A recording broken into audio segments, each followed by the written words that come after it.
सर्वोच्च न्यायालय द्वारा देश भर के शिक्षकों के लिए शिक्षक पात्रता परीक्षा अनिवार्य किए जाने के फैसले के बाद अब शिक्षकों ने इसके विरोध में लामबंद होना शुरू कर दिया है।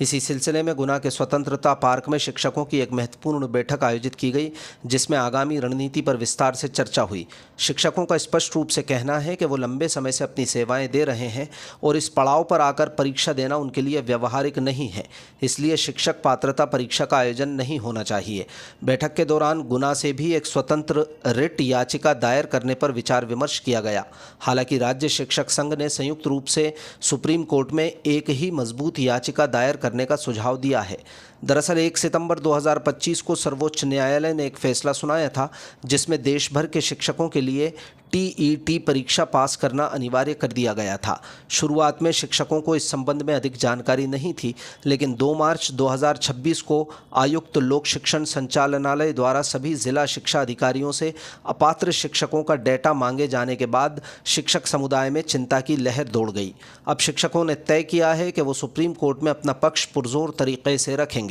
चूंकि न्यायालय ने शिक्षकों और सरकारों को अपनी बात रखने का अवसर दिया है, इसलिए शिक्षक अब सरकार पर भी ये दबाव बनाएंगे कि वो अदालत में शिक्षकों की पैरवी पूरी क्षमता के साथ करे, ताकि उनके हितों की रक्षा हो सके। माननीय सर्वोच्च न्यायालय ने 1 सितंबर 2025 को अपने फैसले में स्पष्ट कर दिया है कि पूरे देश के शिक्षकों को टेट परीक्षा उत्तीर्ण करना होगा। हम सब इस फैसले से अनभिज्ञ थे। 2 मार्च 2026 को आयुक्त लोक शिक्षण संचालनालय द्वारा एक आदेश जारी कर समस्त जिला शिक्षा अधिकारियों से जानकारी दी जाती है कि आपके जिले में कितने लोग टीईटी उत्तीर्ण नहीं है। तो बड़ा गंभीर विषय है कि मध्य प्रदेश के लाखों शिक्षक पिछले 28 वर्षों से शासकीय शालाओं में बच्चों को संविधान और नैतिकता का पाठ पढ़ाते पढ़ाते उनको इस योग्य बना दिया है कि वो पूरे प्रदेश में कई विभागों का प्रतिनिधित्व कर रहे हैं। बड़ी विडंबना हुई कि उन्हीं शिक्षकों को,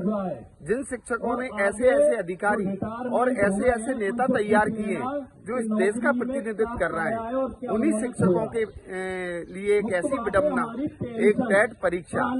जो कि उनके मान सम्मान, रोजी रोटी और उनकी प्रतिष्ठा पर प्रश्न लगा रही है। मैं मध्य प्रदेश सरकार से अनुरोध करता हूं कि वो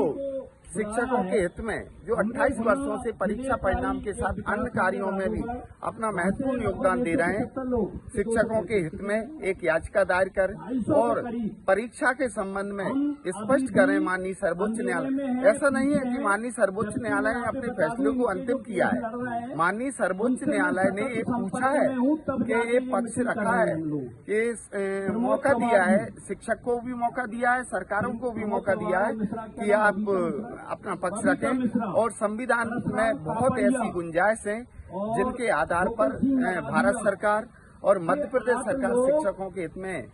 अपना पक्ष रख सकती है। और आज हमने बैठक में ये निर्णय लिया है कि व्यक्तिगत याचिका के बजाय हम हमारे प्रांतीय संगठनों का सहयोग करेंगे और प्रांतीय संगठन जो हमारे शिक्षकों का पक्ष रखेंगे, उससे प्रत्येक शिक्षक पर आर्थिक बोझ भी नहीं आया और आगे भी हम उनकी मदद करते रहेंगे। मैं प्रांतीय शिक्षक संघ जिलाध्यक्ष धर्मेंद्र रघुवंशी गुना जिले के और मध्य प्रदेश के शिक्षकों से आग्रह करता हूं कि वो प्रांतीय संगठनों के साथ साथ अपनी विधायिका के माननीय मंत्री और विधायकों से भी अनुरोध करें कि वो शिक्षकों का पक्ष विधायिका में और न्यायपालिका में पुरजोर तरीके से रखें। धन्यवाद। आज जिला स्तर पर सभी संगठनों ने मिलकर एक बैठक आयोजित की है। इस बैठक का जो मुख्य विषय है, जो सरकार और सुप्रीम कोर्ट के निर्णय के अनुसार टेट परीक्षा का आयोजन किया जा रहा है, उसका हम सब मिलकर विरोध कर रहे हैं और सरकार से ये मांग कर रहे हैं कि टेट की परीक्षा नहीं होना चाहिए, क्योंकि टेट शिक्षक पात्रता परीक्षा के माध्यम से जिन 30 साल की सेवाएं जो दे चुके हैं, अब वो परीक्षा देने की स्थिति में नहीं है और सरकार से हमारी ये मांग है टेट परीक्षा नहीं होना चाहिए। माननीय सुप्रीम कोर्ट में आज की निर्णय जो हुआ है, उसके साथ हमने आज की बैठक का जो आयोजन किया है, उसमें सभी लोग विचार कर रहे हैं कि एक रिट याचिका गुना से भी लगाई जाए, हालांकि हमारे राज्य शिक्षक संघ के प्रदेश अध्यक्ष आदरणीय जगदीश यादव जी ने 25 तारीख को एक रिट सुप्रीम कोर्ट में लगा दी है और उन्होंने सबसे यही आग्रह किया है कि व्यक्तिगत रूप से कोई न लगाए। उसी सभी बिंदुओं पर विचार करने के लिए आज जिला मुख्यालय पर सभी शिक्षकों ने मिलकर एक बैठक का आयोजन किया है और उस बैठक के माध्यम से हम शिक्षकों के विचार विमर्श के बाद अंतिम निर्णय लेंगे कि सुप्रीम कोर्ट में और शासन पर दबाव बनाने के लिए एक जिला स्तर पर शीघ्र अतिशीघ्र एक ज्ञापन देने की हम तैयारी कर रहे हैं और इसके बाद हम जो भी निर्णय होगा उस निर्णय के पालन में सब लोग मिलकर माननीय सुप्रीम कोर्ट में एक रिट याचिका दायर करेंगे। मेरा नाम नरेंद्र भार्गव है, मैं राज्य शिक्षक संघ का प्रांतीय उपाध्यक्ष हूं।